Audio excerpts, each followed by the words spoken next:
हम बच्चियों की पूजा करते हैं 9 दिन, लेकिन दूसरे धर्म में क्या किया जाता है, उनको बच्चा पैदा करने की मशीन बनाते हैं। उनको मेरे गांव घर के जितने लोग भी धर्मांतरित हो चुके हैं, मैं सफल प्रयास करूंगा सभी की घर वापसी करा सकूं, सभी की घर। तो अगर कोई मुस्लिम व्यक्ति तलाक दे दे पत्नी को, उसके बाद फिर उसी महिला से शादी करना चाहे, तो एक नियम है कि उस महिला को पहले किसी और व्यक्ति से शादी करनी होगी और विवाह को मुकम्मल करना होगा फिजिकल रिलेशंस के रूप में। उसके बाद वहां से तलाक मिलेगा, फिर वो व्यक्ति अपनी पत्नी से पुनः शादी कर पाएगा। इसको बोलते हैं हलाल। साक्षी मानकर, अपने माता पिता को साक्षी मानकर,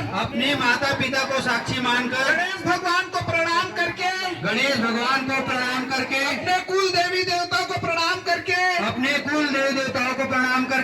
पितृ देवी देवताओं को प्रणाम करके, जल थल और नभ को साक्षी मानते हुए श्री अनंत कोटि ब्रह्मांड के नायक राजाधिराज योगीराज परब्रह्म श्री नीलकंठेश्वर भोलेनाथ को साक्षी मानते हुए मैं शपथ लेता हूँ अपने धर्म के अलावा किसी और धर्म को स्वीकार नहीं करूंगा। मेरे परिवार के, मेरे समाज के, मेरे गांव घर के जितने लोग भी धर्मांतरित हो चुके हैं, मैं सफल प्रयास करूंगा सभी की घर वापसी करा सकूं, भोलेनाथ मेरे द्वारा, मेरे परिवार के द्वारा, मेरे पितरों के द्वारा जाने अनजाने में जो भी गलतियां हुई है मैं क्षमा चाहता हूँ। मेरा आने वाला समय हमेशा सदैव सनातन धर्म के लिए रहे। जय श्री राम, जय श्री राम, भारत माता की जय। बहुत बेटी माई मन सबो झन और दीदी मन बहनी मन, मैं सब जन ला बहुत देवी स्वरूप समझ के प्रणाम करता हूँ। आज हमार गांव पर बहुत सौभाग्य के बात है, हमार बीच हैदराबाद के टाइगर राजा भैया के साथ कदम से कदम मिला के चलने वाली महिला श्रीमती नित्या पारिक जी आए हैं। विषय गंभीर है। जब एक बेटी अपन घर से निकलते कोई काम पर, कोई विशेष उद्देश्य ला लेके, तो समझना पड़ते परिवार ला छोड़ के, लड़का ला छोड़ के, घर द्वार ला छोड़ के, जब बेटी माइया आगे घर अपन दहलीज ला पार करके जब राष्ट्र निर्माण में अपन बेटी मन के सुरक्षा करे पर बाहर निकलते, तो बात बढ़े। आज दीदी हमार मन के बीच में एक कारण आए है कि आज छत्तीसगढ़ में सबसे ज्यादा आप मन देखते धर्मांतरण होते, आप मन देखते मतांतरण होते। दीदी के आगमन होए और दीदी के साथ ओखर मम्मी भी आए। आज ओखर मन पर जितना टीम आए ओखर पर एक बार जोरदार ताली के साथ स्वागत करते। सीधा मैं बेटी बचाए पर लो जी हाथ से हमार बेटी कैसे सुरक्षित हुई, कैसे हमला कैसे का करना चाहिए कि हमन ये चुंगल से बचन करके दीदी हमला धर्मांतरण और लो जी हाथ पर संबोधित करी। एक बार जोरदार ताली बजाओ दीदी पर। भारत माता की जय। बेटी हूँ, ये मेरे लिए बहुत गर्व की बात है। लेकिन आज जो गंभीर समस्या मेरे छत्तीसगढ़ में चल रही है, उसके बारे में अगर मैं काम नहीं करूंगी तो कौन करेगा, ये मेरा दायित्व है। जब भैया ने बता दिया है, मेरा परिचय यही है कि मैं आप सबके बीच में आप सबकी घर की बेटी हूँ। बात बहुत गंभीर है। आज हमारे देश में जिस तरीके से नरेंद्र मोदी जी काम कर रहे हैं, सनातन धर्म की रक्षा के लिए जो काम चल रहे हैं, उस बीच में हमारे छत्तीसगढ़ में जिस तरीके का धर्मांतरण हो रहा है और हमारी बेटियों को लव जिहाद के चंगुल में जो फंसाया जा रहा है, तो हमारे सनातन धर्म का ये कर्तव्य बनता है, हमारे सभी सनातनी भाई बहनों का ये कर्तव्य बनता है कि उस पर हम रोकथाम कैसे लगाएं। तो मैं अपनी बच्चियों को अपने धर्म की शिक्षा नहीं देंगे तो दूसरे धर्म के दुराचारी आकर उनको बहलाएंगे, फुसलाएंगे और वो उनके धर्म में आकर्षित होंगी। सही बात है। पिक्चर तो सभी देखे होंगे। आज उसमें एक सहेली बन के आती है, वो उसके धर्म के बारे में समझाती है तो वो उधर आकर्षित हो जाती है। क्यों होती है? क्योंकि हम ही अपने घर में हम आरती करते हैं, 1-1 घंटा भगवान के सामने पूरे हनुमान जी की, दुर्गा जी की, सबकी आरती करते हैं। लेकिन जब बात हमारे घर में आती है, आज हमारे सब सनातन संस्कृति सबसे सुंदर संस्कृति है। आप लोग देख सकते हैं, इस्कॉन टेम्पल में हम जाते हैं, अंग्रेज आपको नाचते हुए नजर आते हैं, लेकिन हम वही राम राम करने में शर्माते हैं। क्यों? क्योंकि हम अपनी संस्कृति से दूर जा रहे हैं। हम पाश्चात्य संस्कृति को अपना रहे हैं और वो हमारे धर्म को अपना रहे हैं। कितना फर्क है। आज हमारे पास हम सोचते हैं कि हम जीन्स टॉप पहनेंगे, हम सलवार कुर्ती पहनेंगे तो हम वेस्टर्न दिखेंगे, हम अच्छे दिखेंगे, एडवांस दिखेंगे। लेकिन वहीं वो अंग्रेज साड़ी पहन के खुश होते हैं कि भाई आज साड़ी में हम इतने सुंदर दिख रहे हैं। तो यही मैं चाहती हूँ कि आप अपने घर से शुरुआत करिए, अपनी बच्चियों को अपने धर्म की शिक्षा दीजिए, ताकि जब कोई दुराचारी उनसे उनके धर्म के बारे में बात करे तो वो तर्क दे सके। किसी धर्म के बारे में नहीं बोलूँगी, लेकिन उनकी पंक्चुअलिटी आप लोग को बता रही हूँ कि किस तरीके से वो काम करते हैं। लेकिन हम क्या करते हैं, जब सोमवार शनिवार को मंदिर भी जाना हो तो अपनी सहूलियत से मंदिर जाते हैं। जो सुबह जाएगा, कोई दोपहर में जाएगा, मंदिर बंद होने वाला है उस टाइम जाके जल्दी से दर्शन करेंगे। हमारा कोई समय नहीं है। तो जैसा इतना सुंदर दंतेश्वरी माता का मंदिर आपके गांव के बीचों बीच है, तो और यहाँ पे प्रांगण भी बहुत ही सुंदर है, आप लोग सब भी पास पास में ही रहते हैं, तो आप एक नियम बनाइए कि हर सोमवार शुक्रवार आप यहाँ पे बैठिए। इतनी सुंदर मतलब व्यवस्था भी है, बैठ के आप धर्म के बारे में बात करिए। आप अकेले मत आइए, अपने बच्चियों को लेकर आइए, आप उनको शिक्षा दीजिए कैसे हमारे साथ क्या हुआ था, हमारे धर्म में क्या क्या हुआ था। आपको पता है, मैं सभी माताओं से बात करना चाहूँगी इस बारे में। शिवाजी महाराज का नाम आप सबने सुना है? सुना है? सुना है? मैं तो भाई जवाब सवाल करती हूँ, मैं बात करने आई हूँ, मैं कोई भाषणबाजी करने नहीं आई हूँ, तो जवाब चाहिए मुझे। शिवाजी महाराज का नाम सुना है? उनकी माताजी का नाम था जीजामाई। जब औरंगजेब का देश में दुराचार चल रहा था और वो मंदिर तोड़ने के प्रयास में था, मंदिर के संकल्प ने हमारे देश को शिवाजी महाराज जैसा वीर योद्धा दिया है। तो ये एक माँ ही है जो संकल्प लेकर अपने बच्चे को औरंगजेब भी बना सकती है, शिवाजी महाराज भी बना सकती है। तो आप सभी की जिम्मेदारी है। आज यहाँ संख्या है, जितनी संख्या है वो मेरे लिए 1-100 के बराबर है। आप लोग यहाँ सुनिए, जो मैं आपसे एक छोटा सा अनुरोध किया है मैंने, आप यहाँ बैठकर आपके धर्म के बारे में बात करिए। ये बात आपको करनी है, आपको हर हफ्ते आप लोगों को बैठना है। ये संख्या धीरे धीरे कब बढ़ते जाएंगी, कब हमारा एक पूरा चेन बन जाएगा जैसे उन लोग का बनता है। आपको पता है वो शुरुआत अगर मक्का मस्जिद से शुरुआत करते हैं ना, तो धीरे धीरे करके उनके पूरा नेटवर्क ऐसा है कि एक आदमी अगर कुछ बोलता है तो वो बातें पूरे देश में पहुंच जाती है। लेकिन हमारे पास अगर हमारे बाजू गली में कुछ इंसिडेंस होगा ना, अगर गली के बाहर की बच्ची भाग गई तो हम ये इंतज़ार करते हैं कि हमारे घर की बच्ची थोड़ी ना थी, हमारे बाजू गली की बच्ची थी। हम इंतज़ार करते हैं कि धीरे धीरे वो हमारे घर तक आए। अगर हम उसे गली के बाहर ही रोक देंगे तो वो हमारे घर तक नहीं आ पाएगा। तो इस बारे में थोड़ा ये विषय आप लोगों को जानने समझने की ज़रूरत है। हमारी बच्चियों पर हमारा कंट्रोल सिर्फ क्या पहनोगी, क्या खाओगी, क्या पियोगी उस पर नहीं है, उसे क्या सीखना है, उसे क्या बनना है उस पर भी है। जिस तरीके से हम पढ़ाई के लिए बच्चों पर जिद करते हैं ना, हमारे धर्म के ज्ञान के लिए भी जिद करना हमको ज़रूरी है। आज हर चीज़ उन्हें बताना ज़रूरी है। मैं तो जो बाइबल है वो भी पढ़ना चाहूँगी, मैं कुरान भी पढ़ना चाहूँगी, मैं ये बोलती हूँ, क्योंकि उनको अगर हमें तर्क देना है तो हमें उनके बारे में भी जानना ज़रूरी है। हम तो अपने धर्म के बारे में ही नहीं जानते हैं। जब मुझे पूछते हैं ना कुछ लोग, मैं कॉलेजेस में जाती हूँ, बच्चियाँ रहती हैं वहाँ, हर धर्म की बच्चियाँ रहती हैं भैया, तो जब मैं उनसे बात करती हूँ तो उन लोग बोलती है कि भाई हमारे धर्म से आपको क्या परेशानी है। परेशानी आपके धर्म से नहीं है, परेशानी ये है कि आप अपने धर्म में खुश रहिए, हम अपने धर्म में खुश हैं।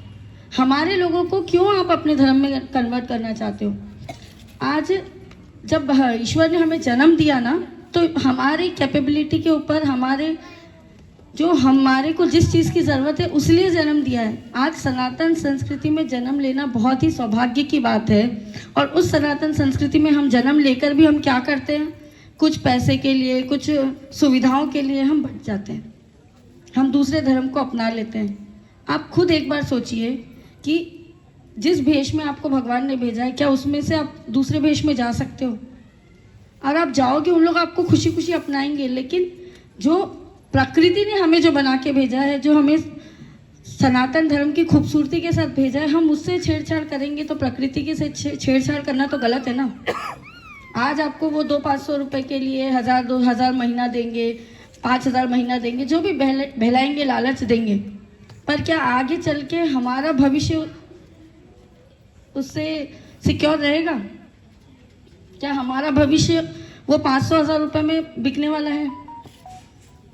तो हमें ज़रूरत है ये ध्यान। आज धर्मांतरण के इतने किस्से हो रहे हैं, लव जिहाद के इतने किस्से हो रहे हैं। अभी रिसेंटली मुझे विशाल भैया ने बताया रास्ते में कि बिलासपुर में एक घर में पुलिस ने छापा मारा, 400 हिंदू लड़कियों की फोटो मिली वहाँ पे, जिसके पीछे उनका नाम, फोन नंबर लिखा हुआ था। ये क्यों थी पता है? क्योंकि उनका जो नेटवर्क है ना वो काम कर रहा है। अब ये बच्चियाँ, उनके लिए एक एक जो फोटो के पीछे बच्चियों का नाम, एड्रेस है, उन पे उनको काम करना है कि ये बच्ची के पीछे एक को लगाना है, ये बच्ची के पीछे एक को लगाना है, लगा के उस बच्ची को लव जिहाद के उसमें फंसा के बर्बाद करना है। कहीं ले जाके बेच देते हैं, खराब कर देते हैं, क्या क्या नहीं करते वो बच्चियों के साथ। तो ऐसे काम होते हैं। हमारी बच्चियों को अगर हम घर में प्यार करेंगे, हम घर में बात करेंगे, तो वो हमसे पलट के बात करेगी ना। आज हम पढ़ने लिखने के लिए बाहर भेजते हैं बच्चियों को, वहाँ पे क्या होता है, इनकी सहेलियाँ बनती है, दूसरे लोग इनको बहलाते फुसलाते हैं, अपने धर्म की तरफ इनका झुकाव करते हैं। ये पलट के आपको आके तर्क करती हैं कि आपने हमको क्यों नहीं सिखाया। जब हम इन्हें पहले से ही प्रशिक्षित करके रखेंगे तो ये बच्चियाँ अपने आप उनको तर्क देंगी कि भाई हमारा धर्म खूबसूरत है। आज ये भगवा गमछा जो मुझे उड़ाया गया है ना, ये मेरे लिए बहुत गर्व की बात है, बहुत शान की बात है। जब भी मैं इसे गले में पहनती हूँ ना, बहुत गर्व महसूस करती हूँ। तो जब मेरी संस्कृति, मेरा धर्म इतना सुंदर है तो मैं दूसरे धर्म की तरफ क्यों खिंचूँ? तो मैं यही अनुरोध करना चाहती हूँ सबसे। बोलने को तो बहुत कुछ है मेरे पास। अब जैसे हमारी बच्चियाँ हैं, यहाँ पे काफ़ी बच्चियाँ हैं, इनसे अगर मैं धर्म के बारे में बात करूँ तो क्या जवाब दे पाएंगी? तो आप सभी से अनुरोध है, मैं 1 साल बाद फिर यहाँ आऊँगी, इसी मंदिर के प्रांगण में आऊँगी, आप सबके आशीर्वाद लेने आऊँगी। तब मैं चाहती हूँ कि आप लोग बात करिए, साल भर में आप इस गांव का एक अलग रूप लीजिए और सब बच्चियों को प्रशिक्षित करिए। हमारे बीच में एक बच्ची भी है, बिटिया का नाम, अच्छा, एक बच्ची है हमारे बीच में, जिसे कुछ लोग बहला फुसला कर लेकर चले गए थे और काफ़ी जद्दोजहद के बाद उसे घर वापस लाया गया है। ये हमारा सौभाग्य था कि वो बच्ची का घर वापसी हो सकी है।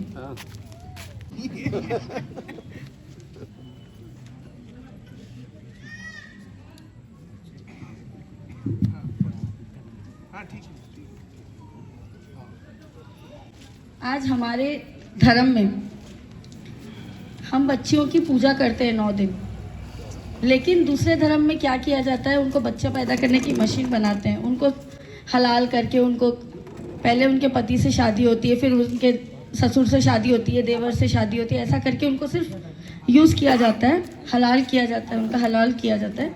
हलाला हलाला आपने गलत बताया, हवाला और हलाला की तुलना में।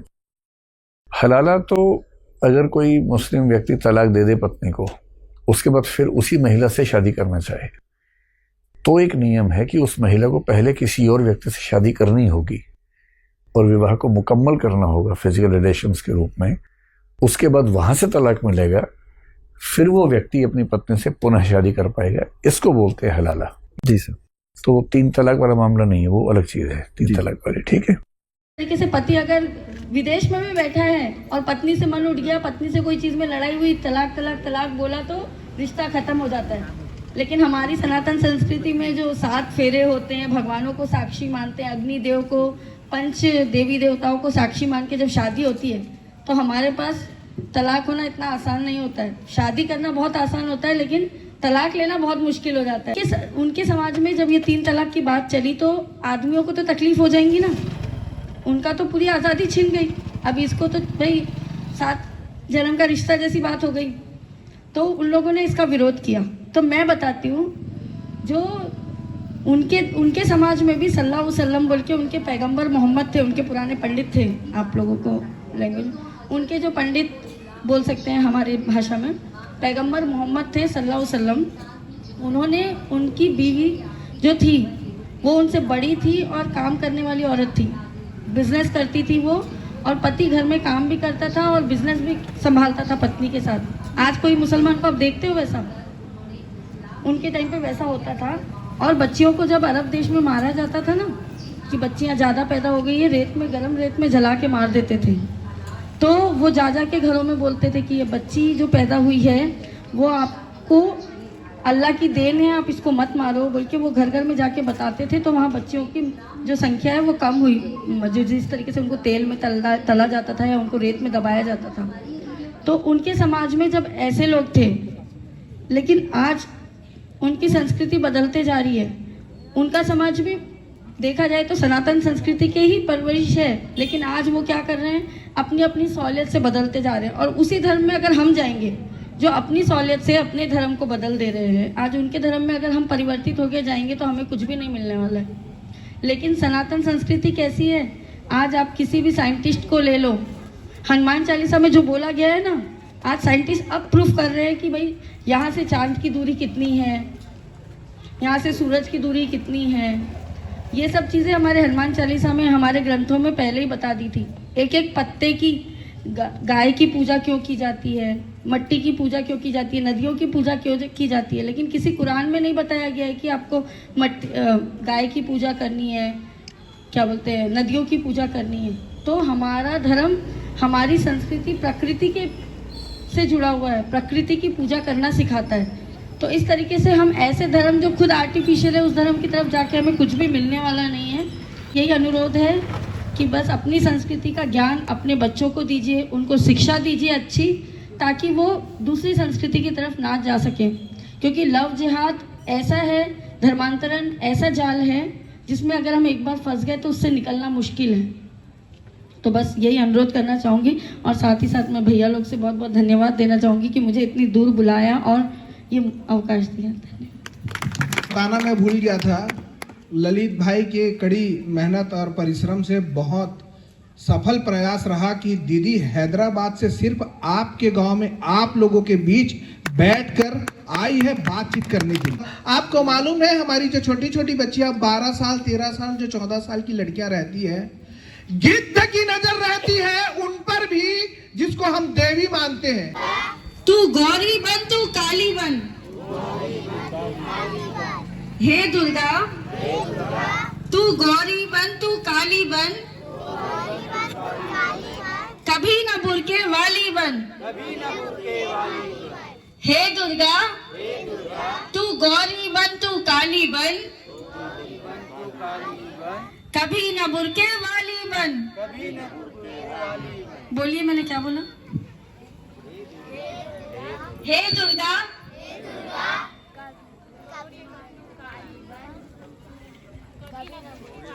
देखो यही तो बात है, सबको सिखाने की जिम्मेदारी आपकी है। आप डेली क्लास लेंगे, इतना आसान सा है, ये अपने दिमाग में बैठा लीजिए, अपनी बच्चियों को सिखाइए। महामंत्र है ये, हे तू गौरी बन, तू काली बन, कभी न बुरके वाली बन। जय श्री राम। ब्रह्मा विष्णु सदा शिव, बोले बोले